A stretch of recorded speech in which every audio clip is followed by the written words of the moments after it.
our anniversary dinner, my husband stood next to his mistress, smirking as he handed me divorce papers. "Finally, I'm done with you, sweetheart," he said. "I'm upgrading. Go find someone on your own low level." The table burst into laughter.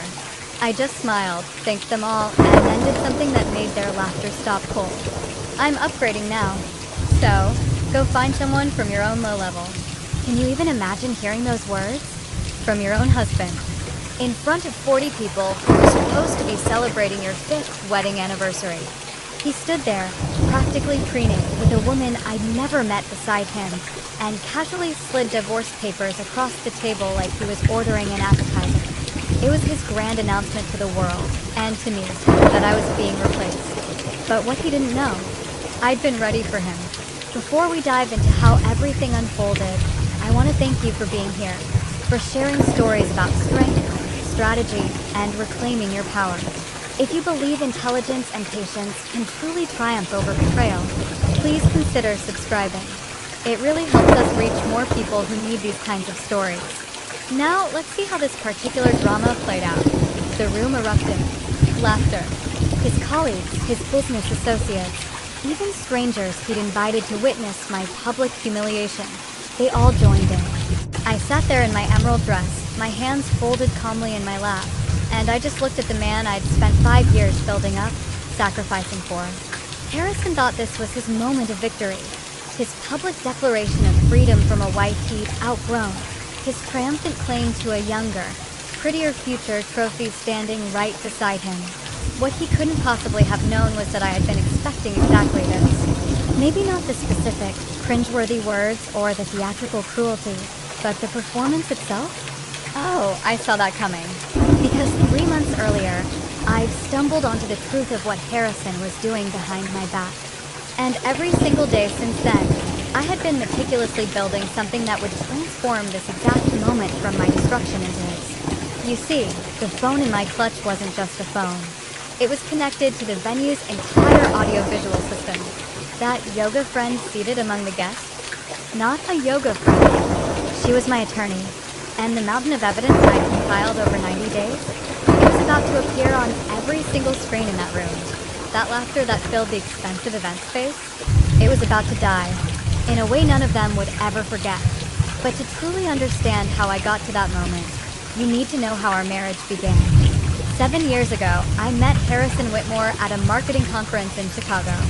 He was presenting on commercial property development, standing at the front of a hotel ballroom in a navy suit that just screamed successful and confident. The way he talked about building a real estate empire, it sounded not just ambitious, but inevitable. He spoke about the future like he could construct it with his bare hands, and I found that vision incredibly intoxicating. We went for coffee after his presentation, then dinner. By the end of that weekend, we exchanged numbers and made plans to see each other again. Despite living in different cities, the long-distance phase lasted about 6 months before Harrison relocated for a property development opportunity that brought him to my city. He always said it was for work, but honestly, I like to believe I was part of that decision. When he proposed 2 years later, at an upscale restaurant downtown, I said yes without a moment's hesitation. I really believed we were building something together. That marriage meant partnership, mutual support, creating a life that reflected both our dreams and contributions. I threw myself into that partnership with everything I had. Harrison was launching his commercial real estate firm, and I became more than his wife. I became his foundation. I introduced him to contacts from my own marketing firm, people who trusted my judgment enough to take meetings based solely on my recommendations. Those introductions led to his first major property deal. The one that truly established his credibility in an industry where reputation is everything. I managed our household so Harrison could focus entirely on his business. I took on all the invisible labor that keeps a life running smoothly. The grocery shopping, meal planning, bills, mortgage payments, coordinating with repair people, managing our social calendar to ensure we maintained relationships important for his career advancement. I hosted dinners for his business associates, transforming our suburban home into a space where deals could be discussed over wine and perfectly prepared meals. I learned to read a room, understanding when to participate and when to fade into the background, making Harrison look good in front of people whose opinions affected his prospects. I supported every late night he spent at the office, every risky investment that made our financial situation precarious, every decision that required one of us to sacrifice so the other could advance. I told myself this was what partnership looked like, that my contributions were building our future together. Even if Harrison's name was on the business cards and the property deals, our home became my project. I decorated it carefully, selecting furniture and art that created the impression of success and stability, the kind of home that said, Harrison Whitmore is someone worth doing business with, someone who has his life together, someone who can be trusted with major investments. I took pride in creating that environment, believing I was contributing to our shared success in ways that truly mattered, even if they weren't publicly acknowledged. Looking back, from that moment at Meridian Hall with divorce papers on the table in front of me, I could see how thoroughly I had deceived myself. I had been so focused on being supportive, on being the kind of wife who enabled her husband's ambitions, that I never questioned whether Harrison valued what I was building, whether he saw my contributions as partnership, or simply as the expected price of being married to someone with larger ambitions than mine. The shift in Harrison's behavior started about 18 months before our 5th anniversary. So gradually, so insidiously, that I actually convinced myself I was imagining problems where none existed. He began staying later at work, arriving home after midnight with vague explanations about investor meetings running long, or property tours needing his personal attention. When I asked about his day, hoping to maintain some connection to the business we were supposedly building together, his answers became shorter, less detailed. Like he was editing information, rather than sharing his life with me. His phone habits changed dramatically. The device that used to sit casually on our kitchen counter while he showered became permanently attached to his hand. Always face down on every surface, always locked with a password I didn't know and had never asked for. When notifications came through during dinner, he'd glance at the screen and smile in a way that suggested the messages were far more interesting than our conversation. Our relationship conversations shrank to pure logistics. Who's picking up groceries? When is the mortgage payment due? Do we need to schedule a plumber for that leaky faucet? The emotional intimacy that had characterized our early years together simply vanished, replaced by the kind of polite distance you might maintain with a roommate whose company you tolerated, but didn't particularly enjoy. Physical intimacy followed the same declining trajectory. What had once been frequent became occasional, then rare, then essentially non-existent. When I tried to initiate connection, Harrison cited exhaustion from work stress. He mentioned the demands of closing some major deal that required all his mental energy. He suggested we were just going through a difficult phase that would improve once his current projects were completed. I believed those explanations because, honestly, believing them was easier than confronting what they might actually mean. I told myself that successful marriages required weathering challenging seasons, that ambitious men sometimes became consumed by work in ways that temporarily diminished their capacity for emotional connection, that my role as a supportive partner meant giving Harrison the space he needed to focus on building the business that would eventually benefit us both. I made excuses to myself constantly. I made excuses to my sister Emma, who started asking uncomfortable questions about why we never seemed happy anymore at family gatherings. I made excuses to our friends who noticed we no longer acted like a couple at social events, sitting on opposite sides of rooms, barely speaking unless someone directly engaged us both. I was so determined to believe my marriage was fundamentally sound that I ignored every signal suggesting otherwise. Every late night that smelled like unfamiliar perfume. Every weekend, work emergency that took Harrison away for entire days.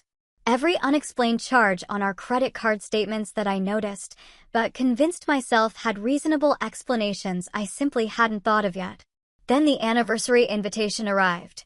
3 weeks before the party. Via email. On a Tuesday morning while I was getting ready for work. Not as a text message from Harrison. Not through a conversation over breakfast about planning something special for our 5th anniversary. But as a formal invite with professional design and calligraphy, announcing a celebration at Meridian Hall, one of the most expensive event venues in our city. I stood in our bedroom staring at my phone screen, feeling something cold settle deep in my stomach. Harrison hadn't voluntarily planned anything for us in 3 years. Our previous anniversary had passed with takeout Chinese food and a greeting card I'd purchased for myself and signed his name to, because I couldn't bear marking 5 years of marriage with absolutely nothing. Yet here was an invitation to an elaborate party I knew nothing about. 40 guests I hadn't helped select. A venue I hadn't been consulted about. An entire evening orchestrated without a single conversation with me, despite the fact that I was supposedly the person being honored at this celebration. I scrolled through the guest list with growing unease. Harrison's business partners and colleagues dominated the names, people whose faces I could barely recall, despite having met them at various work functions. My sister Emma was included, which provided small comfort. A handful of mutual friends who would probably feel as uncomfortable as I expected to feel, watching whatever performance Harrison had planned. The realization hit me with absolute clarity. This wasn't about celebrating our marriage. This was about something else entirely. Something that required an audience, formal planning, and a venue expensive enough to make an impression on the people Harrison wanted to witness whatever he was preparing to do. That afternoon, during my lunch break, I called Emma from my car in the office parking lot. She answered immediately, and I could hear the concern in her voice before I even finished explaining about the invitation. "Gemma," she said, her voice careful, "when a man who hasn't planned anything in 3 years suddenly throws an expensive anniversary party without consulting his wife, that's not romance. That's something else. You need to be ready for whatever he's planning to do in front of all those people." Her words articulated the fear I had been trying to suppress. I wanted to defend Harrison, to insist she was wrong, to maintain the illusion that my marriage was simply going through a rough patch rather than actively falling apart. But I couldn't make myself believe the excuses anymore. 3 weeks later, I would be sitting at Meridian Hall in an emerald dress, watching my husband announce our divorce to 40 witnesses while standing beside his mistress. But in that moment, sitting in my car with Emma's warning still echoing in my mind, I made a decision that would change everything. I was not going to be a victim. I was going to be ready. That decision, to be ready rather than reactive, carried me through the rest of the week. I moved through our house like someone inhabiting a space that no longer belonged to her, touching furniture I had selected and looking at photographs documenting a marriage that now felt like fiction. Harrison came and went with his usual detachment, barely registering my presence beyond logistical exchanges about schedules and household maintenance. Saturday morning arrived, 3 weeks before the anniversary party. Harrison left at 6 a.m. for his routine at the downtown gym, the exclusive club he had joined 8 months earlier, claiming he needed to network with high-net-worth clients. I heard the front door close and his car pull out of the driveway while I was still in bed, pretending to sleep, because our mornings had become exercises in avoidance rather than connection. I got up 30 minutes later and went downstairs to make coffee.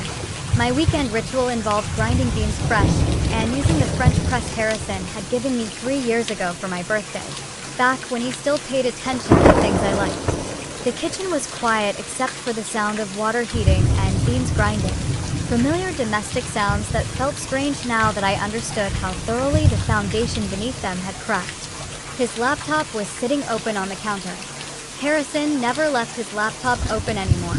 Everything had become password protected and private over the past 18 months. His devices were treated like classified documents that required constant vigilance. Yet there it sat, screen glowing faintly in the morning light coming through our kitchen windows. I was pouring hot water over the coffee grounds when the notification appeared. A small pop-up in the corner of the screen that I could see clearly from where I stood. My hands stilled on the French press handle as I read the words that made time stop. Weekend away with Elle, Napa Valley Resort. Confirm reservation. The dates displayed were for next month, Thursday through Sunday. For days at the romantic Vineyard Resort, I had been suggesting we visit for 2 years. The place I had bookmarked on my computer and mentioned repeatedly, trying to find something that might restore what had been lost between us. Not with me. With someone who warranted a single initial rather than a full name. suggesting either careful discretion or the kind of casual intimacy where full names become unnecessary between people who knew each other well. I set down the French press with deliberate care, my coffee forgotten. I walked the 3 steps to where his laptop sat open and unguarded. The shower upstairs was still running.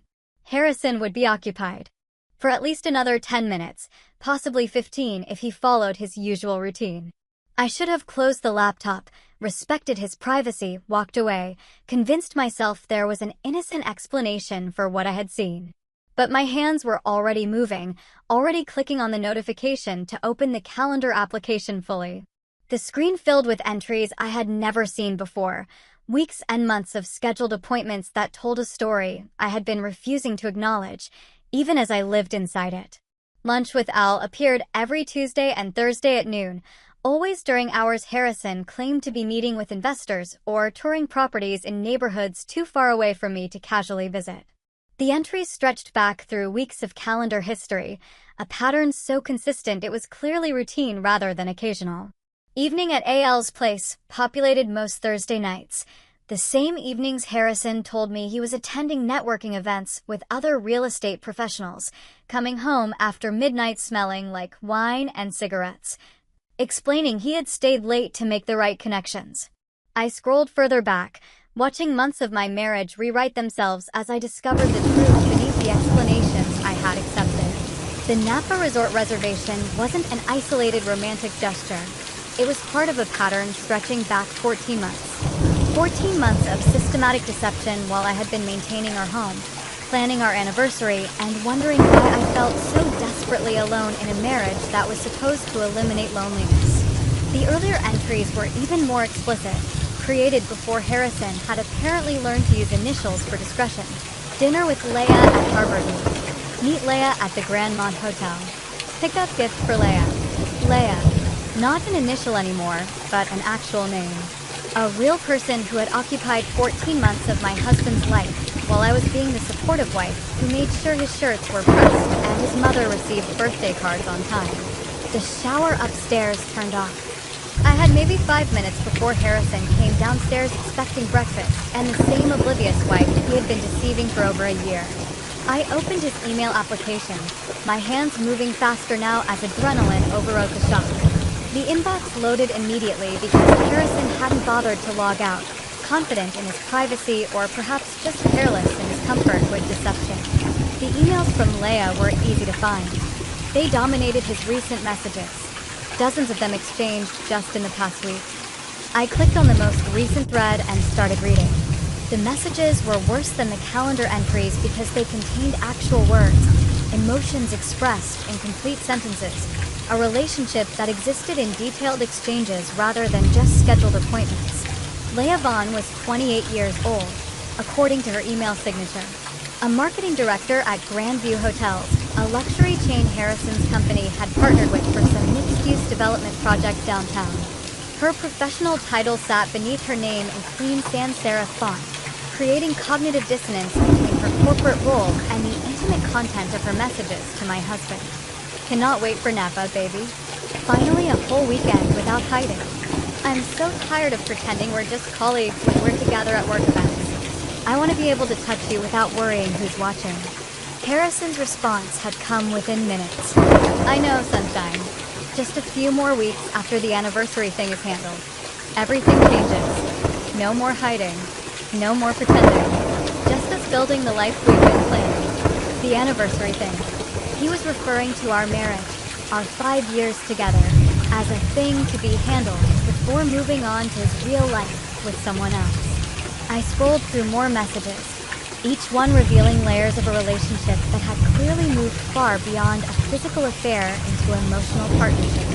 They had inside jokes, shared references to experiences I knew nothing about, plans for a future that included Harrison, but somehow excluded his wife entirely.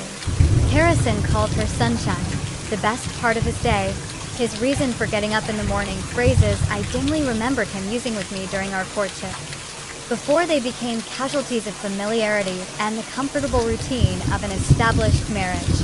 But the truly devastating discovery was not emotional. It was financial.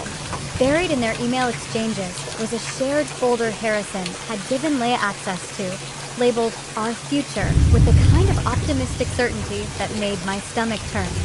I clicked on it and watched spreadsheet after spreadsheet load on screen. Assets Harrison was moving. Bank statements showing systematic transfers from our joint accounts into new ones bearing only his name. Investment accounts I had helped fund through my salary and the business contacts I had provided, now being liquidated and converted into holdings I had no access to, and apparently no knowledge of until this moment. He had been stealing from me, methodically, deliberately, for months. I found statements for accounts I didn't know existed. Transfers of substantial amounts that should have required both our signatures, but apparently had not. Documentation showing Harrison had been using our home equity as collateral for business loans without my knowledge or consent, putting our house at risk for investments that would benefit only him if the marriage ended. There was even a draft postnuptial agreement buried in one of the subfolders.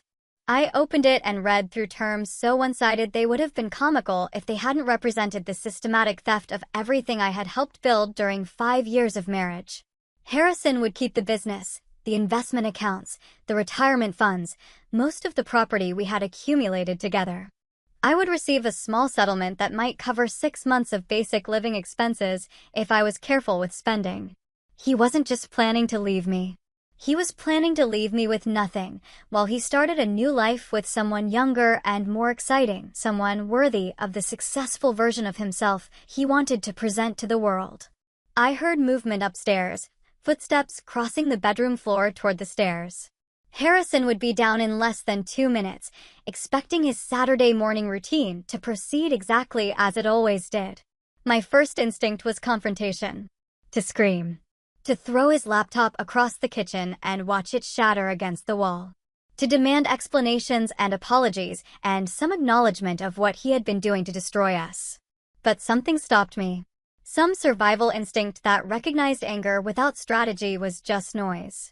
That confrontation without preparation would give Harrison time to hide more assets, delete more evidence, construct more lies that I would have no way to disprove.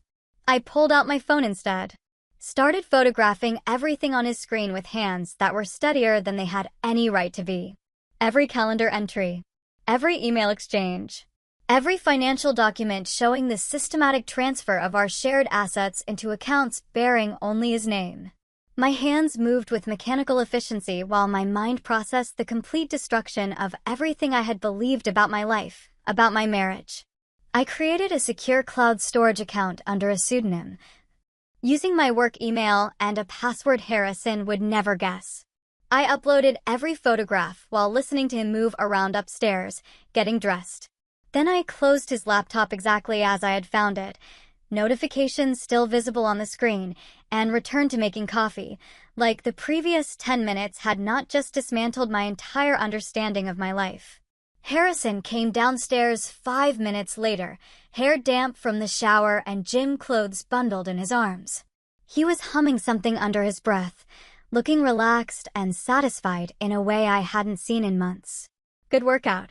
I asked, my voice remarkably normal considering what I had just discovered. "Great," he said, leaning in to kiss my forehead with the same casual affection you might show a moderately appreciated household pet. "Sorry, I'm running late though. Can you wrap those eggs to go?"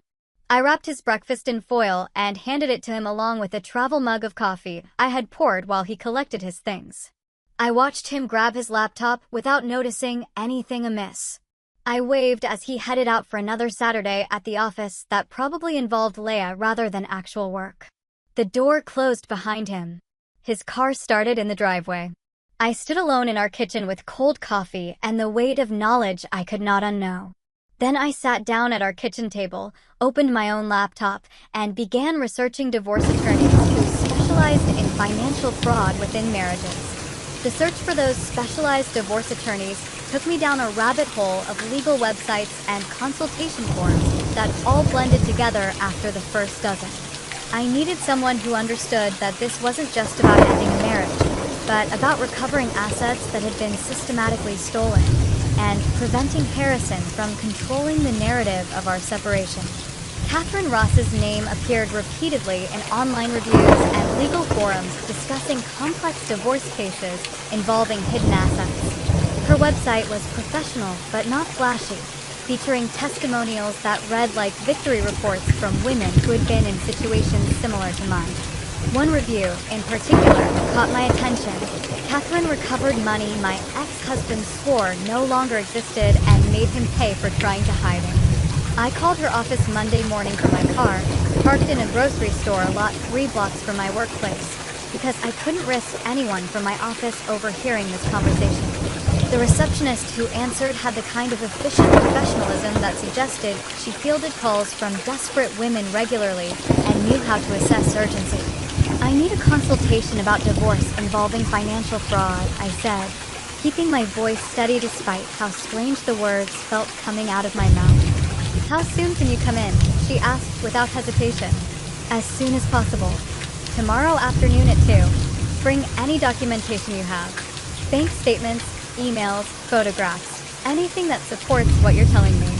Tuesday afternoon found me walking into a steel and glass building downtown that screamed expensive legal expertise, from the marble lobby to the elevator panels. Catherine's office occupied the 14th floor, and when I stepped off the elevator into a reception area decorated in calming neutrals, I felt simultaneously out of place and exactly where I needed to be. Catherine Ross was in her mid-40s, impeccably dressed in a charcoal suit that probably cost more than my monthly salary. Her handshake was firm, her office organized to the point of intimidating. And when she gestured for me to sit in her conference room, I noticed she had already pulled up a notepad and recording device. "Tell me everything," she said simply. I showed her the screenshots on my phone, walked her through the calendar entries and emails, explained the financial documents I had discovered showing systematic asset transfers. By the time I finished, 40 minutes had passed, and Catherine had filled several pages with notes and handwriting so precise it looked typed. "Your husband," she said, looking up from her notepad with an expression that somehow managed to be both sympathetic and predatory, "is both dishonest and sloppy. That combination will be his downfall." She asked questions for another 30 minutes, drilling into details about our financial situation, the timeline of when things changed, whether I had noticed any other suspicious behavior. Then she leaned back in her chair and outlined what would happen next. Over the following 2 weeks, Catherine assembled a team that operated with military precision. A forensic accountant named Marcus began tracing Harrison's financial movements, uncovering layers of hidden accounts and discovering that he had been using our home equity as collateral for business loans without my knowledge or signature. A private investigator started documenting Harrison and Leia's movements across the city. A paralegal named Sophie organized everything into case files that grew thicker each time I visited Catherine's office. The team worked with an almost chilling efficiency.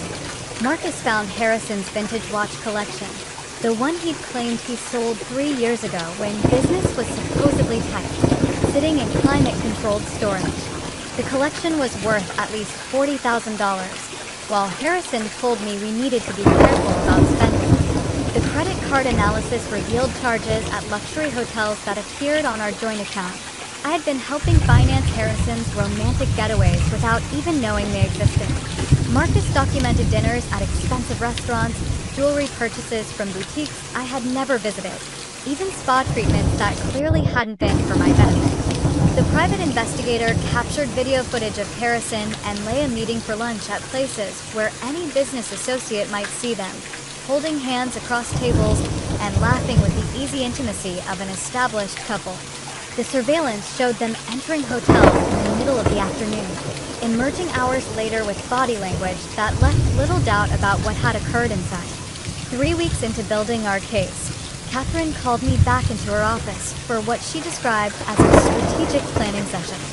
She had been reviewing Harrison's patterns and had noticed something significant about the timing and nature of the anniversary party.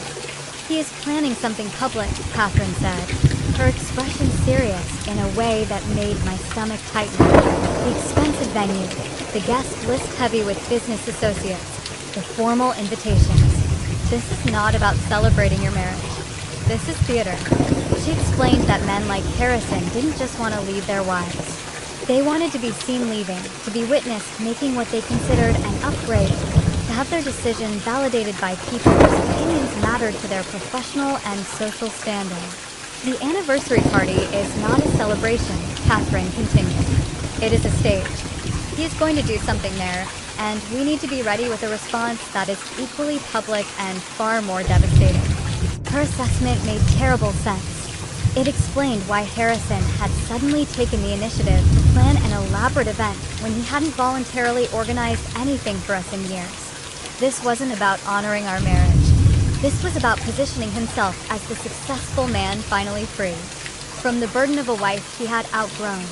Catherine drafted legal documents that could be filed immediately when the time came. She prepared evidence packages organized by category: financial fraud, marital asset dissipation, documentation of infidelity with dates and locations.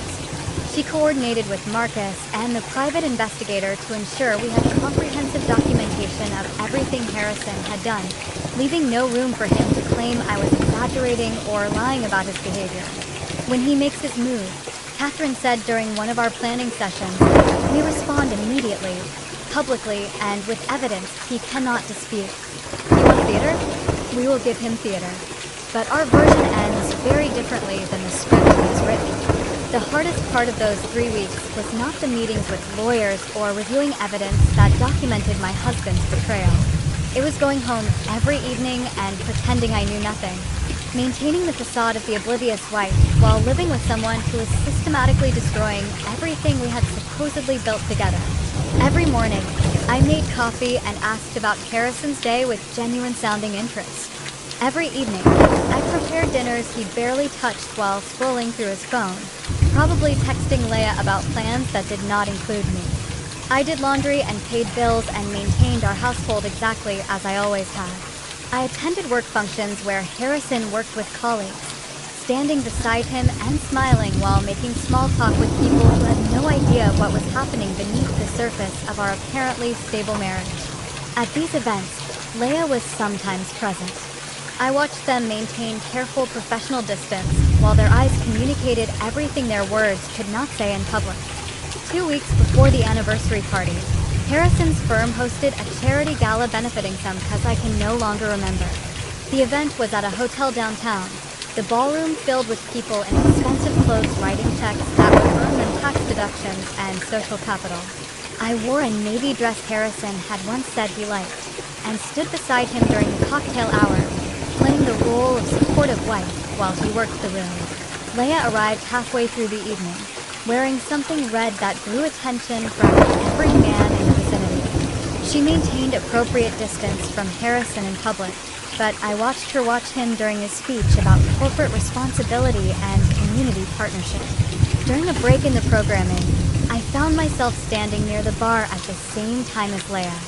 She smiled at me with what appeared to be genuine friendliness, apparently capable of separating her personal behavior from professional courtesy.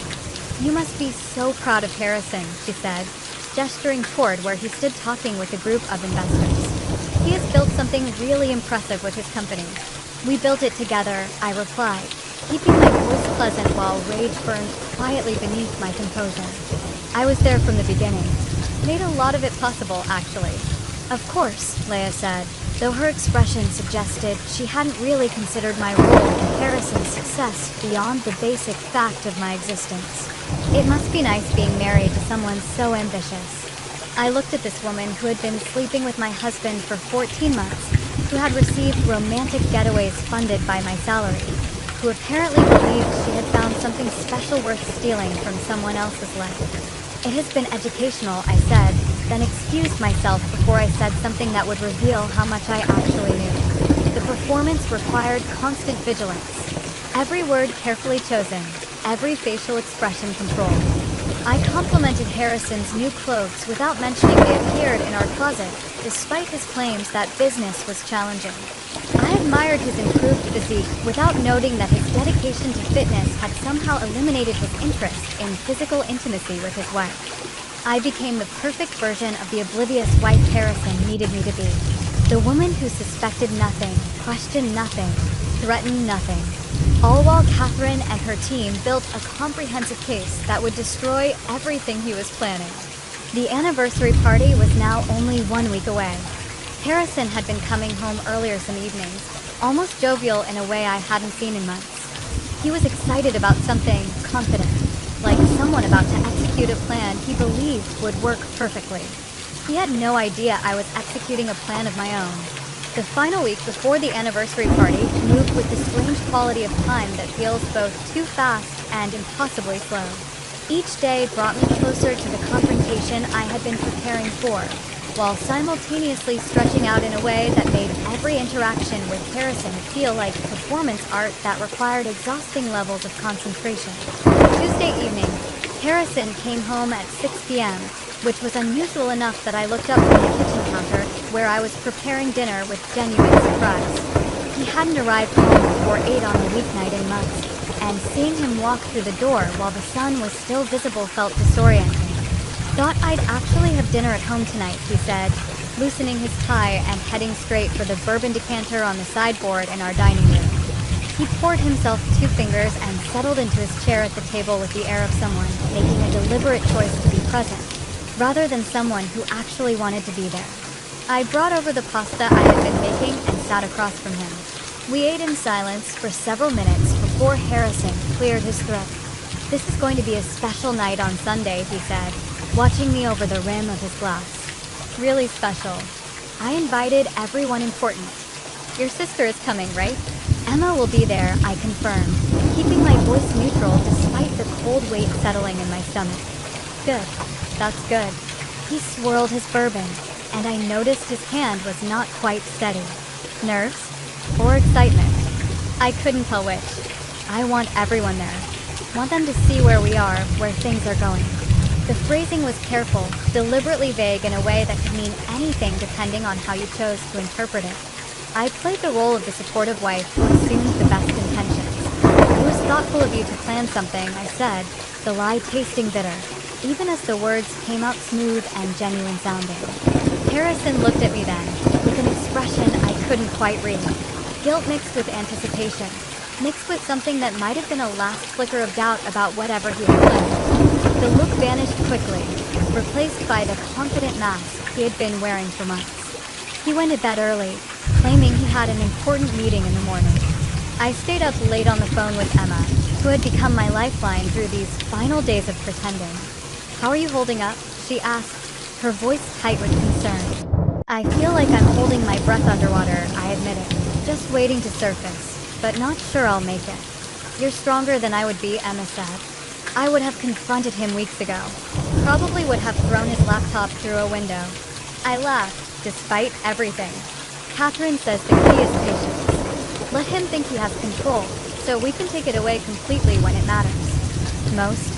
Catherine is brilliant and terrifying," Emma replied. "Remind me never to get on her bad side." We talked for another hour, going over details of Sunday evening. Emma knew her role. Position herself where she could record everything on her phone, be ready to provide support if I needed it, and above all, do not react visibly no matter what Harrison said or did, because any dramatic response from my side would give him ammunition to claim I was unstable or vindictive. Thursday afternoon, Catherine called an emergency meeting.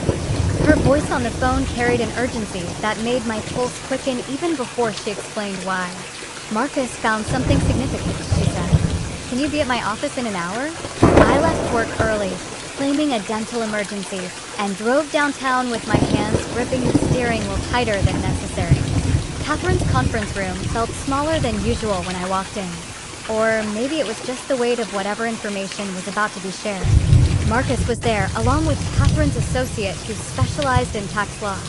They had documents spread across the table in organized stacks that suggested hours of analysis. Harrison's business partner has been keeping documentation of questionable financial practices, Marcus explained without preamble. Joel Preston. He's been uncomfortable for months with how Harrison handles property valuations and loan applications. Catherine picked up the explanation. Harrison has been inflating property appraisals to secure larger loans than the properties are actually worth. He takes out the loan based on the false valuation, uses some of it for legitimate business purposes, and pockets the difference.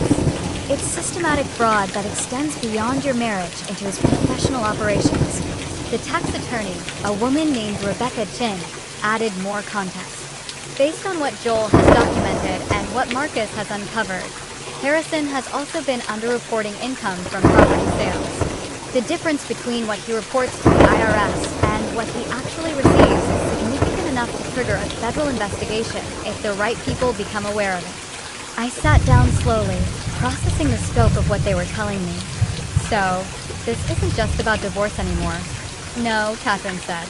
This is about documenting a pattern of fraudulent behavior that extends into multiple areas of his life. When you expose what he has done to you personally, we will also be exposing practices that could result in criminal charges. Joel is willing to provide testimony if necessary, Rebecca added, but he wants legal protection for himself, since he was technically aware of some of these practices even if he didn't participate in them. Can you arrange that? I asked. Already in process, Catherine replied. Rebecca has contacts at the IRS who will be very interested in this information. We have drafted a formal complaint with enough detail to trigger an investigation, but we are holding off on filing it until after Sunday. Why wait? I asked. Because timing matters, Catherine explained. If we file before the party, Harrison might get wind of it and change his plans. We need him to proceed with whatever he has orchestrated for Sunday evening. We need him confident and exposed. Then we hit him with everything at once. The personal betrayal, the financial fraud within your marriage, and the professional misconduct that threatens his entire business. The scope of what we were building felt overwhelming. This had started as documentation of an affair and asset concealment. Now, it encompassed potential federal crimes and the destruction of everything Harrison had built professionally. You need to leave no room for doubt, Catherine said, reading my expression accurately. No space for him to claim you're a vindictive ex-wife, exaggerating the truth. When you reveal what he has done, it needs to be so thoroughly documented that nobody, not his colleagues, not his business partners, not even his lawyers, can question the evidence. Friday afternoon, I picked up the emerald dress I had ordered 2 weeks earlier from a boutique downtown. The silk was beautiful, the cut flattering in a way that made me feel powerful rather than decorative. Emma had come with me for moral support, and we were heading back to my car when my phone buzzed with a text from Harrison. Wear something nice tomorrow. I want you to look good for our guests. I showed the message to Emma, who actually threw her own phone across the interior of my car in frustration. He is unbelievable. He's going to publicly divorce you, and he wants you to dress up for it. That's exactly what I need, I said, surprising myself with how calm I sounded. His arrogance is what makes this work. He's so confident I will comply with his expectations, even as he destroys our marriage, that he cannot imagine I might have plans of my own. Emma retrieved her phone from where it had landed near the passenger side floor mat. You're terrifying when you're strategic. Remind me never to cross you. That evening, Harrison worked late again, or claimed to. I sat alone in our living room with a glass of wine, going through the evidence one more time on my laptop. Photographs of Harrison and Leah at restaurants. Video footage of them entering hotels. Financial documents showing systematic theft. Email exchanges revealing a relationship that had lasted 14 months while I was supporting his career and maintaining our household. My phone buzzed with a notification from an unknown number. The message was short and devastating in its casual confidence. Tomorrow is going to be perfect. Finally, I can stop hiding. Oh, the text was clearly meant for Harrison. Leah had somehow gotten my number confused with his in her contacts. An easy mistake when two people's names were stored sequentially in a phone. She was excited about tomorrow. About whatever public declaration Harrison had planned. About finally stepping into the role she had been playing in secret for over a year. I forwarded the screenshot to Catherine without adding any comment. Her response came within minutes. Perfect. Feedback. We can use it. Saturday evening arrived with the quality of a Last Supper. Harrison came home early again, poured bourbon for both of us without being asked, and actually sat with me in our living room instead of disappearing into his office. I've been thinking about us, he said after several minutes of silence. I waited. letting him fill the quiet with whatever carefully constructed statement he had prepared. Tomorrow is going to mark a new chapter. Things have been difficult, I know, but change can be good. Change can be exactly what people need to move forward. His words were deliberately vague, constructed to mean anything depending on interpretation. I played along because that was what the moment required. Change can be good, I agreed. Tomorrow will certainly be memorable. We sat there for another hour, having the most extended conversation we had shared in months. Every word he spoke was theater. Every response I gave was performance. Two people speaking different languages while pretending perfect understanding. Harrison went to bed before me, claiming he needed to be well rested for tomorrow. I sat alone in our living room, finishing my bourbon and thinking about how tomorrow night would be the last time he slept in his house as my husband. Possibly the last time he would be a free man, before everything he had built came crashing down on him with the weight of thoroughly documented truth. I felt surprisingly calm, almost peaceful, like someone who had been climbing a mountain for 3 months and could finally see the summit. Tomorrow, I would reach it. Sunday arrived with the weight of inevitability. I woke before dawn and lay in bed, listening to Harrison sleep beside me, his breathing steady and undisturbed by whatever conscience might have troubled a different kind of person. The irony was not lost on me that this would be the last morning we would wake up in the same house as husband and wife. I spent the day in careful preparation. The emerald silk dress hung in my closet, pressed and ready. My hair appointment was scheduled for 3 p.m., giving me enough time to achieve the polished look I needed without appearing to have tried too hard. Every detail mattered. Every element of my appearance needed to communicate that I was someone who deserved respect, not someone who could be casually discarded in front of an audience. Harrison spent most of the day at his office, claiming last-minute preparations for the evening, though I suspected he was with Leia coordinating whatever performance they had planned. He came home at 4 o'clock to shower and change, passing me in the hallway with barely a word beyond confirming that he would meet me at the venue, since he needed to arrive early to ensure everything was arranged properly. I was grateful for the solitude. It gave me time to center myself, to run through the plan one final time with Catherine over the phone, to prepare mentally for what was coming. At 6:30, I stood outside Meridian Hall alone. Emma had offered to arrive with me, to provide moral support during those final moments before walking into whatever Harrison had orchestrated, but I had declined. I needed this moment to myself. Needed to walk through those doors on my own terms, carrying the weight of what I knew and what I was about to do. The building was stunning in the evening light. Glass and steel rising above the harbor, floor-to-ceiling windows reflecting sunset colors across the water in shades of amber and rose gold. The kind of venue that screamed expensive taste and careful planning. Harrison had spared no expense, which was ironic considering the expense came from accounts that legally belonged to both of us. I checked my phone one final time. Catherine had texted an hour ago, confirming she was already inside, positioned among the guests as my supposed friend from yoga class. Marcus was parked nearby in case we needed additional documentation beyond what Emma would capture. Everything was in place. Every piece of the counter strategy we had built over 3 months was ready to deploy. I took a deep breath that did nothing to settle the adrenaline coursing through my system, smoothed the emerald silk of my dress, checked my reflection in the building's glass exterior, and saw a woman who looked far more composed than she felt. Then I walked through the entrance, with my head high and my expression carefully neutral, every inch the devoted wife arriving to celebrate her anniversary, completely unaware that her marriage was about to end in front of 40 witnesses.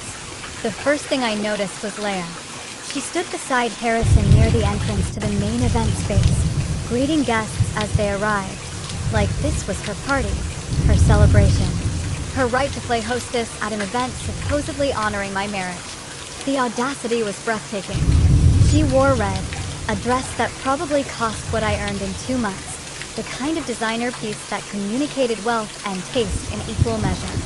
Her hair was styled in loose waves that looked effortlessly romantic, but had probably required hours with a professional stylist. Her makeup was flawless, camera ready, perfect for whatever photographic documentation Harrison expected this evening to generate. She looked like success, like youth, like everything I apparently was not in Harrison's estimation of what he deserved. Harrison saw me before I reached them. His expression shifted through several emotions in rapid succession, too quickly for me to identify each one individually. Surprise, maybe, or guilt, or possibly just the discomfort of seeing someone you're about to publicly destroy looking unexpectedly composed and beautiful. Gemma, he said, my name sounding foreign in his mouth after months of casual disregard. You look beautiful. Thank you, I replied with perfect politeness. The venue is stunning. You did an excellent job with the planning. I turned to Leia and extended my hand with the same gracious courtesy I would show any hostess at an event. I don't believe we've been formally introduced. I'm Gemma. She took my hand with a smile that contained sympathy. Actual pity for the woman she had been betraying for 14 months. Leia Vaughn. It's lovely to finally meet you properly. Finally, as though we had been circling each other for years rather than existing in the same spaces, while she conducted an affair with my husband. Lovely to meet you as well, I said, releasing her hand and moving past them into the event space before either could read anything in my expression beyond polite friendliness. The room was filling rapidly with guests. Harrison's business associates dominated the crowd, men and women I recognized from various work functions over the years. Several mutual friends had arrived, people who would soon need to choose sides in whatever aftermath followed tonight. My sister Emma was already positioned near the head table, her phone resting casually beside her water glass in a way that looked natural but was carefully calculated. Catherine stood near the bar, talking to someone I didn't recognize, playing her role as my yoga friend perfectly. She caught my eye briefly and gave the smallest nod of acknowledgement before returning to her conversation. Everything was in place. Everyone was positioned exactly where they needed to be. Dinner began at 7 o'clock. We were seated at a long table positioned in the center of the room for maximum visibility.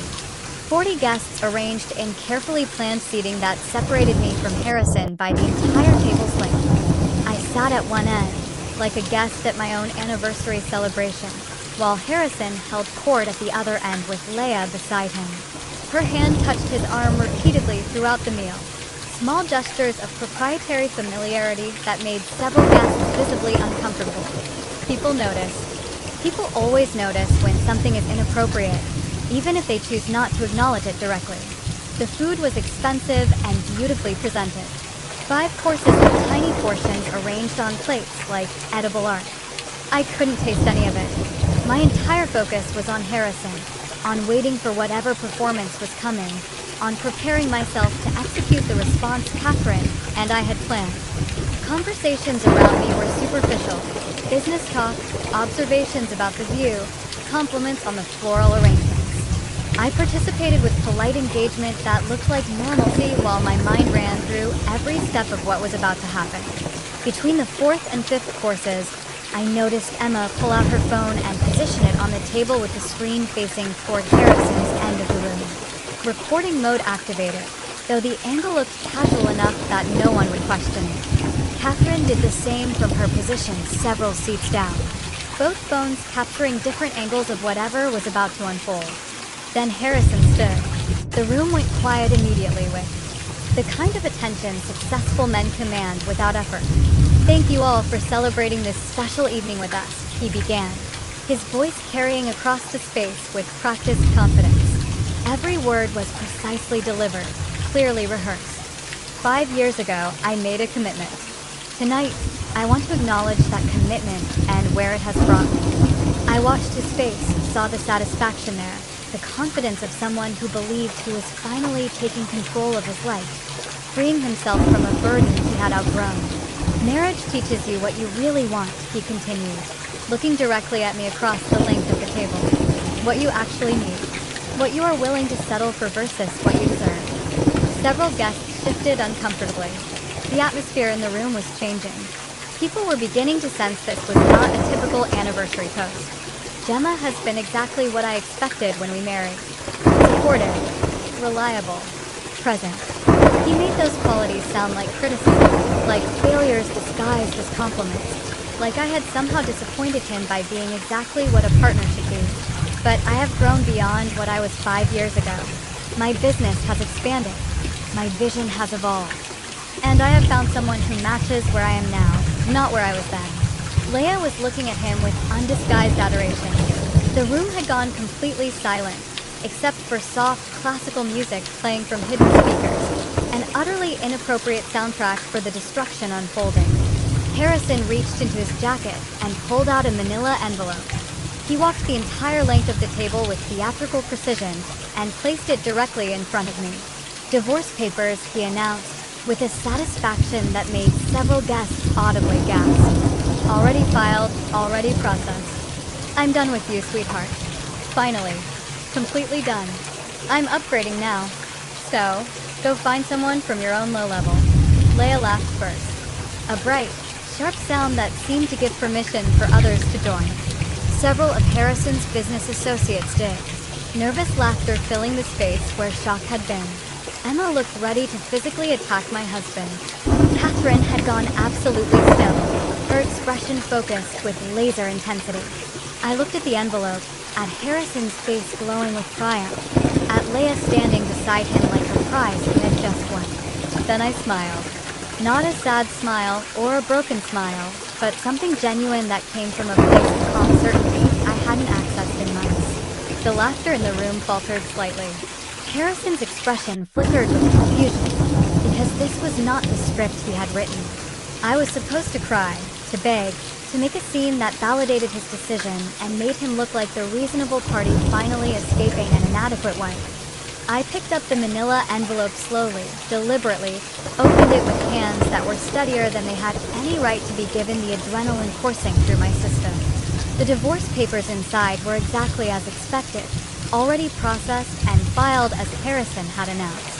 Everything designed to make this moment irreversible and public. I read through the first page with the kind of careful attention you might give a restaurant menu. Then I looked up at Harrison with an expression I had been practicing for weeks in front of my bathroom mirror. "Thank you," I said quietly, but in the silence that had fallen over the room, my voice carried perfectly to every corner. "Truly, thank you for this gift." Harrison's confidence wavered visibly. This was not the response he had anticipated. Several guests exchanged confused glances, uncertain about what was happening or how they were supposed to react. I stood, smoothed the emerald silk of my dress with deliberate care, and reached into my clutch purse. My phone emerged, held in a way that made several guests lean forward with curiosity about what I might do next. "Since we are sharing important documents tonight," I said, my voice steady and carrying across the room with unexpected authority, "I have something too. A little anniversary surprise of my own." I had arranged access to the venue's audiovisual system that afternoon, claiming I wanted to prepare a sentimental photo montage as a surprise for Harrison. The staff had been helpful, even showing me how to connect wirelessly to the large screens positioned around the room. My phone connected on the first attempt. The screens flickered to life. What appeared was not a sentimental photo montage celebrating marital happiness. It was Catherine's carefully edited video compilation, opening with simple text on a black screen. What Harrison did while Gemma planned their anniversary. The soundtrack was dramatic and cold, something classical that made the entire production feel like a documentary rather than personal revenge. I had left the music selection to Catherine, who had chosen perfectly. Then came the photographs Marcus had captured over 3 weeks of surveillance. Harrison and Leia entering hotel rooms in the middle of the afternoon. Timestamps were visible in the corner, showing dates and times that corresponded exactly with hours Harrison had told me he was touring properties or meeting with investors. Harrison and Leia having lunch at expensive restaurants, his hand on hers across white tablecloths. Their body language unmistakably intimate in ways that transcended professional interaction. Harrison and Leia at his exclusive gym, working out side by side. Video footage showed them leaving together, getting into her car, driving to her apartment building. Text message screenshots appeared next. Conversations where Leia called him my future, and Harrison responded with promises about their life together once he handled the Gemma situation. The footage was damning not just because it proved infidelity. It showed a relationship conducted in public places where anyone might have seen them. It suggested either remarkable arrogance or complete confidence that I would never discover the truth. The room was absolutely silent, except for the music and the sound of my video playing across multiple screens. Every guest was forced to watch from whatever angle was closest to them. There was no escaping it. Harrison's face had gone from triumph to shock to something approaching horror. He was watching his private relationship exposed in front of everyone he had invited to witness my humiliation. The irony was not lost on me, and I suspected it would not be lost on him either once the initial shock wore off. Leia had gone pale. One hand pressed to her mouth as though she might be sick. The photographic evidence was only the opening act. The video transitioned smoothly to financial documents. Bank statements showing Harrison's systematic transfer of assets from our joint accounts to ones bearing only his name. Spreadsheets detailing the liquidation of investments I had helped fund through my salary and business connections. Credit card charges for hotels and romantic dinners and jewelry, all charged to our shared accounts. The screens displayed documentation of the storage unit containing his vintage watch collection he had claimed was sold years ago when business was tight. The hidden accounts he had opened using our home equity as collateral without my knowledge. The draft postnuptial agreement, so one-sided it demonstrated either legal incompetence or complete contempt for my contributions to our marriage. Several of Harrison's business associates were leaning forward now, reading the financial documents with the attention of people who understood exactly what they were seeing and recognized the legal implications. Then came the final piece. The evidence Catherine had saved for maximum impact. A letter from the Internal Revenue Service. Official letterhead. Proper seals. Signatures from actual federal officials Catherine had contacted through her network of legal connections. The letter outlined an investigation into Harrison's company for tax fraud related to unreported income from property sales. Income he had concealed, not just from me, but from federal authorities. The document detailed potential charges that could result in significant fines and possible criminal prosecution. 40 guests sat in absolute silence, watching a successful man's reputation disintegrate in real time across multiple screens. Watching private financial crimes become public record. Watching what they had thought was a simple divorce announcement transform into evidence of systematic betrayal and fraud that extended far beyond marital misconduct. When the screens finally went dark, the silence was total, broken only by the sound of someone crying. Leia. I realized her mascara was running in dark streams that destroyed her carefully constructed appearance. Her face had crumpled as she understood that her career and reputation had just been demolished along with Harrison's. I walked the length of the table slowly, deliberately, holding a second set of papers I had been carrying in my purse all evening. Harrison stood frozen, unable to speak or move. His face had gone from its earlier flush of triumph to a pale shade that suggested genuine shock. You wanted to upgrade, I said, looking directly at him.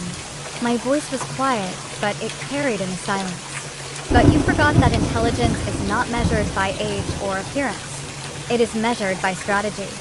I placed the papers in his hands with the same casual cruelty he had shown me minutes earlier. These are from Catherine Ross, my attorney, I said, loud enough for everyone to hear. You will recognize some of the language because it is the same language from those divorce papers you just gave me. Except in my version, you do not get the house you tried to transfer into your name alone using forged documents. You do not get the investment accounts you attempted to hide. You do not get anything beyond exactly 50% of our legitimately shared assets, and you will be returning every cent you stole, with interest. Catherine stood from her position among the guests. Professional and terrifying in equal measure, she commanded attention without raising her voice. The IRS documents are legitimate, she announced to the room. I contacted them personally regarding Mr. Whitmore's tax irregularities. They were very interested in the information Mrs. Whitmore provided about unreported income and property valuation fraud. Harrison's mouth opened, then closed. No words emerged. He looked like someone drowning, unable to breathe or think or process what was happening to him. Several of his business associates were already pulling out their phones. I could see them typing rapidly, probably calculating how quickly they could distance themselves from someone under federal investigation. Professional relationships built over years were dissolving in real time as people made immediate decisions about association and liability. I turned to Leia, who was still crying silently beside Harrison. "Your employer received an interesting package this afternoon," I said, my voice carrying the same quiet authority. Video evidence of an employee engaging in an affair using company resources to facilitate that relationship. Company hotels for personal use. Company expense accounts for romantic dinners. Company time for personal appointments. I believe they call that misappropriation of corporate assets. Leia made a sound somewhere between a sob and a gasp. Her company had strict policies about ethical conduct. Her career, like Harrison's reputation, was collapsing in that moment. I looked at the 40 guests, many of whom were now recording the scene on their phones, just as they had recorded what they thought was my humiliation minutes earlier. "Thank you all for witnessing this," I said. "Your presence makes everything documented public and very permanent." I picked up my clutch purse, nodded to Emma and Catherine, who stood immediately to join me. Then I walked out of Meridian Hall with my head high and my dignity intact, leaving behind 40 stunned guests, a weeping mistress, and a husband whose life I had just systematically demolished using nothing more than patience, evidence, and the strategic application of truth. The glass doors of Meridian Hall closed behind us with a soft hydraulic hiss that felt final. The evening air was cool against my face after the climate-controlled interior of the venue, and I realized I was shaking slightly now that the performance was over and the adrenaline was draining from my system. Emma linked her arm through mine immediately, her grip firm and grounding. Catherine walked on my other side, already pulling out her phone with the efficient movements of someone who had more work to do despite the late hour. We had left Harrison standing in that room full of people who were already calculating their distance from him, left him holding divorce papers that would strip away everything he had tried to steal, left him with federal investigation documents that transformed this from personal betrayal into potential criminal prosecution. Behind us, through the glass walls of the building, I could see movement inside the venue. Guests were standing now, clustering in small groups. Some were clearly leaving, gathering coats and purses and heading for exits. Others remained, probably discussing what they had just witnessed with a kind of fascinated horror, the kind reserved for spectacular disasters they are grateful not to be experiencing personally. That was the most incredible thing I have ever witnessed, Emma said once we reached her car in the parking structure. Her voice shook slightly, and I realized she had been holding tension for hours, playing her role as silent supporter while recording everything on her phone. "Gemma, that was perfect. Everything was absolutely perfect." I leaned against her car and let out a breath I felt like I had been holding for 3 months. "I need to not go home tonight. I cannot face that house right now." "You are staying with me," Emma said immediately, "for as long as you need."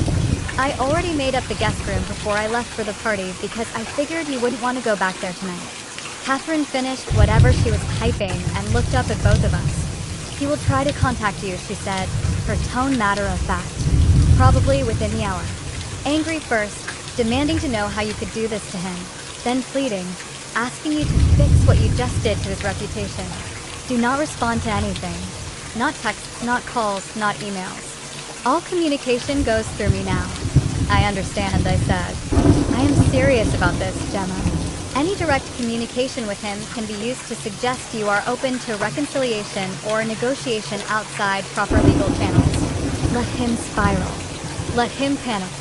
Let his attorneys deal with the mess he created while we proceed with documenting and recovering every asset he tried to hide." We drove to Emma's apartment in separate cars. I followed her taillights through streets that felt surreal after what had just happened. Like I was moving through a world that had fundamentally changed in the space of 30 minutes. Emma's apartment was in a renovated building downtown, smaller than the house I shared with Harrison, but filled with furniture she had actually selected and art she genuinely liked, rather than pieces chosen for their impression value. She poured wine for both of us while I sat on her couch, trying to process the evening. My phone started buzzing around 9 o'clock. Text messages from numbers I didn't recognize. Notifications from social media platforms I rarely use. Emma's phone was doing the same thing, lighting up repeatedly with alerts. Gemma, Emma said slowly, staring at her screen. The video is already online. She turned her phone toward me. Someone had uploaded footage from the anniversary dinner to multiple platforms. The view count was climbing visibly, hundreds becoming thousands as we watched. How many people were recording?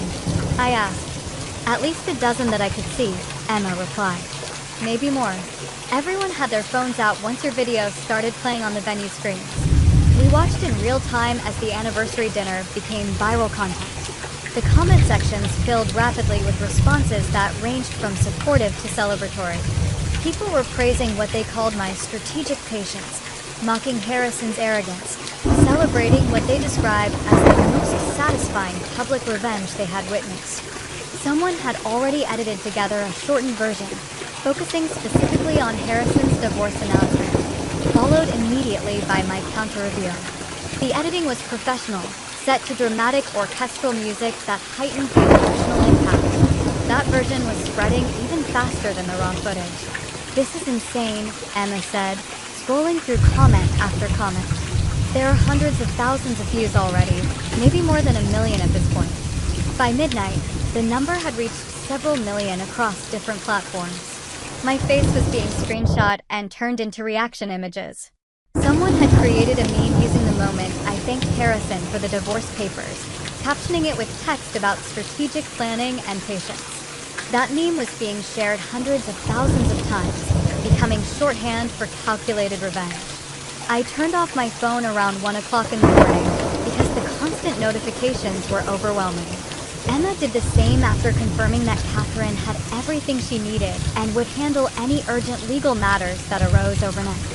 Try to sleep, Emma said, showing me to her guest room. Tomorrow is going to be intense, and you need rest. I lay in her guest bed, staring at the ceiling for what felt like hours. Sleep seemed impossible despite exhaustion. My mind kept replaying the evening, analyzing every moment, questioning decisions, even though everything had gone exactly according to plan. Monday morning arrived too quickly. I woke to sunlight coming through unfamiliar windows and the disorienting realization that my life had fundamentally changed overnight. Emma was already up, making coffee in her kitchen when I emerged from the guest room. Catherine called, she said, handing me a mug. She wants to talk to you this morning. Said it's important. I called Catherine back while Emma made breakfast. Neither of us could really eat. The attorney answered on the first ring. 3 of Harrison's major investors pulled funding overnight, Catherine said without preamble. They issued statements citing concerns about financial irregularities and declining confidence in leadership. Joel Preston released a public statement distancing himself from Harrison's conduct, both personal and professional. He's trying to save the business by throwing Harrison completely under the bus. That was fast, I said. Self-preservation usually is. 2 property development deals Harrison was negotiating fell through. The clients don't want association with someone under federal investigation. And Leah was terminated from her position effective immediately. That last piece of information hit differently than the rest. Leah had made choices that destroyed her career, but there was something sobering about how quickly professional consequences manifested once personal misconduct became public. Her company released a statement about ethics violations and misuse of corporate resources. Catherine continued. Very brief, very corporate, but clear enough that everyone understands why she was terminated. Her name is now permanently linked to both infidelity and professional misconduct. What about Harrison? Has he tried to contact you? His attorney called 4 times last night and twice already this morning. They want to settle immediately. They're offering terms that are increasingly desperate. Each offer is worse for him than the previous one because they understand his position is deteriorating rapidly. What do you recommend? Reject everything until we have completed comprehensive asset valuation. We need to know exactly what exists and what you are entitled to before we negotiate anything. The longer we wait, the weaker his position becomes. His business is collapsing. His reputation is destroyed. Federal investigators are beginning their inquiry. He has no leverage and every incentive to settle quickly before things get worse. How much worse can they get? That depends on what federal investigators find. If the property valuation fraud is as extensive as Joel's documentation suggests, Harrison could face significant fines and potentially prison time. The tax evasion alone is serious. Combined with the fraud, he's looking at consequences that extend well beyond divorce and business failure. We talked for another 20 minutes about legal strategy and next steps. Catherine had already filed formal responses to Harrison's divorce papers, asserting claims to all marital assets and demanding full financial disclosure. She had contacted forensic accountants to begin comprehensive valuation of everything Harrison owned or controlled. The process would take weeks, possibly months, but Catherine was confident we would recover everything he had tried to hide, plus compensation for his dissipation of marital assets. When I hung up, Emma was reading something on her laptop with an expression that was half shock and half amusement. News websites are covering this, she said, turning the screen toward me. Not just gossip sites. Actual news outlets are writing about the viral video. They're calling it a case study in strategic response to betrayal. The article she showed me analyzed the anniversary dinner from multiple angles. The planning required, the evidence gathering, the public nature of both Harrison's announcement and my response. There were quotes from legal experts discussing the implications of documenting and exposing marital misconduct in such a comprehensive way. My phone, which I had turned back on that morning, was filled with missed calls and messages. Most were from numbers I didn't recognize. A few were from acquaintances and distant friends who had apparently seen the video and wanted to express support or shock or curiosity about what had happened. 3 messages were from Harrison. The first was angry, demanding to know how I could destroy him like this. The second was pleading, asking me to call him so we could discuss what happened, like reasonable adults. The third was threatening, suggesting I would regret making his personal life public, and that his attorneys would ensure I paid for the damage I had caused to his reputation. I showed them to Emma, who read through all 3 with increasing disgust. "Do not respond," she said firmly. Catherine was right. Let him spiral. I deleted the messages without replying. Whatever Harrison was experiencing now was consequence, not injustice. He had orchestrated a public humiliation designed to destroy me while elevating himself. The fact that his plan had backfired so completely was a result of his own choices, his own arrogance, his own absolute confidence that I would never discover what he was doing or be capable of responding effectively.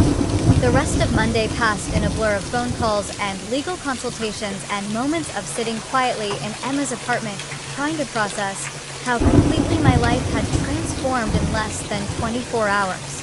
By evening, the viral video had been viewed tens of millions of times across multiple platforms.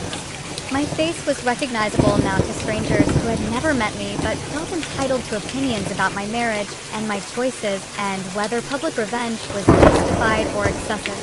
I sat on Emma's couch that night with a glass of wine I wasn't really drinking and realized that despite everything, despite the viral attention and the legal battles ahead, and the complete destruction of the life I had been living, I felt something I had not experienced in 18 months. Relief. Relief settled over me that Monday evening in Emma's apartment. But it was complicated relief, the kind that comes with the recognition that while one chapter had ended, the aftermath would require navigation through territory I had never experienced before. The divorce proceedings began formally the following week. Catherine filed comprehensive responses to Harrison's papers, asserting claims to every marital asset and demanding full financial disclosure with documentation requirements that would take his attorneys weeks to compile.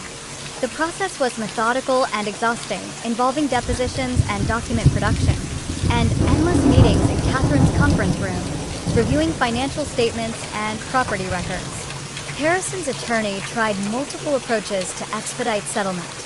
Each offer was more desperate than the last, reflecting his client's deteriorating position as business partnerships dissolved, and federal investigators expanded their inquiry into his financial practices.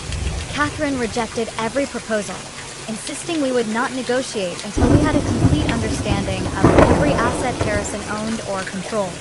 The proceedings took 3 months to finalize. Judge Margaret Chin, a woman in her early 60s with a reputation for no-nonsense adjudication of complex marital disputes, presided over our case with an efficiency that suggested she had seen variations of the story countless times throughout her career. Harrison's attorney attempted to argue that the viral video had created prejudice that made fair proceedings impossible. That public opinion had turned so decisively against his client that objective evaluation of asset division could not occur. Judge Chin shut down that argument with a single sentence that Catherine would later tell me she wished she could frame. Your client damaged his own reputation through systematic fraud and public cruelty. Mrs. Whitmore simply documented the truth. The settlement was everything Catherine had promised and wanted. The house remained mine through sole ownership, since Harrison's attempt to transfer the title without my knowledge or consent was legally void, making me the legitimate owner of property we had purchased together, but that he had tried to steal. The investment accounts were divided exactly in half based on their actual value, rather than the diminished amounts Harrison had claimed existed after hiding substantial portions. Retirement funds were split according to proper legal formula, rather than Harrison's preferred version where he kept everything and I received minimal compensation for 5 years of marriage. Every cent Harrison had transferred to his personal accounts came back with interest calculated from the date of each fraudulent transaction. The vintage watch collection he had hidden in a storage unit was sold at auction, the proceeds divided and contributing to my settlement in a way that felt particularly satisfying. Given how many times he had claimed those watches were sold during periods when he insisted we needed to be careful with spending, Catherine even recovered compensation for money Harrison had spent on Leia. The hotel rooms and romantic dinners and jewelry purchases, all charged to our shared accounts, were classified as dissipation of marital assets. Harrison was required to reimburse me for his affair expenses, effectively making him pay twice for the relationship that had destroyed our marriage. The final settlement amount was substantial enough that I could pay off the remaining mortgage on the house and still have significant savings. Financial security I had not experienced in years while Harrison was systematically stealing from accounts I had helped build. But I didn't keep the house. The building held too many memories of a marriage that had slowly suffocated me. Instead, I sold it and used the proceeds to move into a penthouse apartment in the arts district downtown, a space that felt like liberation made physical. 8 months after the anniversary dinner, I stood in my new apartment with floor-to-ceiling windows overlooking the harbor. Meridian Hall was visible in the distance, glass walls reflecting afternoon sunlight. The venue had become a landmark in my personal geography, the place where I had reclaimed my life and demonstrated that quiet patience could be more devastating than dramatic confrontation. I decorated the space according to my own taste, rather than compromising with someone else's preferences or selecting pieces designed to impress business associates. Art I genuinely liked, rather than art that looked expensive. Furniture that served function and provided comfort, rather than making statements about success and status. My career had transformed in ways I never anticipated. The marketing firm I worked for promoted me to creative director 3 months after the video went viral. My boss explained the decision by noting that someone capable of orchestrating such comprehensive strategic communication clearly possessed valuable professional skills that the company wanted to utilize and retain. The promotion came with a 40% salary increase and creative authority over major client campaigns. For the first time in years, I was earning money that was unambiguously mine, unconnected to Harrison's aspirations or expenditures or his constant criticism that I wasn't ambitious enough or successful enough or simply enough. I adopted a cat named Justice because Emma suggested it and the irony appealed to me. An orange, imperious creature entirely uninterested in performing emotional labor for anyone's benefit. He spent his days positioned in patches of sunlight coming through the apartment windows, occasionally deigning to acknowledge my presence when food or attention suited his convenience. Catherine became more than my attorney. She became a friend who understood what it meant to watch a marriage dissolve and choose reconstruction over collapse. She introduced me to a support group that met monthly, women with similar stories about partners who had systematically underestimated them. We shared experiences and strategies, building community based on survival and growth rather than shared victimhood. The group taught me that my story was not unique, though the viral documentation of it had been unusual. Countless women had experienced versions of what I had lived through. The difference was that most handled their divorces privately, without public exposure of the betrayals they had endured. 9 months after the anniversary dinner, Catherine called with news that extended Harrison's consequences far beyond divorce and professional collapse. Joel Preston had contacted federal investigators with additional evidence about financial crimes that reached back years before our marriage and continued throughout it. Harrison had been falsifying property valuations systematically, inflating appraisal amounts to secure loans larger than properties justified, then pocketing the difference between actual value and borrowed amounts. Federal investigators launched a comprehensive examination of Harrison's entire business operation. What they uncovered resulted in criminal charges: 14 counts of wire fraud, tax evasion, and conspiracy. The scope of his illegal activity was staggering, generating hundreds of thousands of dollars in unreported income over 6 years. I was questioned extensively as part of the investigation. Federal agents reviewed every document I had provided Catherine during the divorce, looking for any indication I had known about or benefited from Harrison's crimes. They cleared me quickly once they understood I had been as deceived about his business practices as I had been about his personal conduct. The trial lasted 3 weeks. I attended several days of testimony, sitting in the public gallery and watching prosecutors present evidence that built an overwhelming case. Harrison's business partner testified about practices he had documented but felt powerless to stop. Forensic accountants explained the systematic nature of the fraud. Loan officers from multiple banks described how they had relied on property valuations that turned out to be significantly inflated. Harrison was convicted on 11 of the 14 counts. At sentencing, Judge William Torres imposed 6 years in federal prison, followed by supervised release and restitution requirements that would likely occupy the remainder of Harrison's professional life. I attended the sentencing hearing because Catherine believed closure required witnessing consequences in their entirety. Harrison stood behind the defense table wearing a suit that no longer fit properly, his face showing the accumulated stress from 18 months of fighting charges that evidence had proven conclusive. When Judge Torres asked if he wanted to make a statement, Harrison looked directly at me for the first time since his arrest. I destroyed everything good in my life because I confused success with happiness and ambition with fulfillment, he said, his voice carrying less confidence than I had ever heard from him. My wife deserved better. She was better. And I was too arrogant to recognize that until it was too late. The words might have meant something years earlier. Now, they were just insufficient acknowledgement delivered far too late to matter. I felt nothing watching him be led away to begin his sentence. Not satisfaction, not vindication, not even the closure people talk about finding at the end of difficult chapters. Just a profound sense of release from a narrative I was finally finished living. That evening, I stood in my apartment with Justice curled on the sofa and harbor lights reflecting off dark water. I understood something fundamental that had taken months to fully grasp. Revenge had never been about destroying Harrison. It was about refusing to be destroyed by him. About documentation rather than confrontation. Strategy rather than emotion. Patience rather than impulse. Harrison had wanted to upgrade. What he actually did was trade partnership for performance. Someone who knew him completely for someone who knew only the version he performed for public consumption. The real upgrade had been mine. From a wife defined by marriage to a woman defined by choices.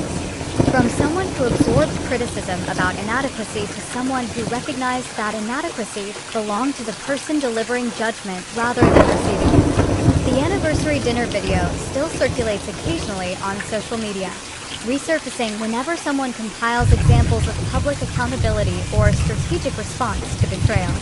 I no longer feel exposed by it. Instead, it has become a permanent reminder that quiet people are not weak people. They are simply waiting for the right moment to demonstrate exactly how dangerous underestimation can be. If this story of calculated justice and strategic revenge kept you captivated from beginning to end, show your support by hitting that like button right now.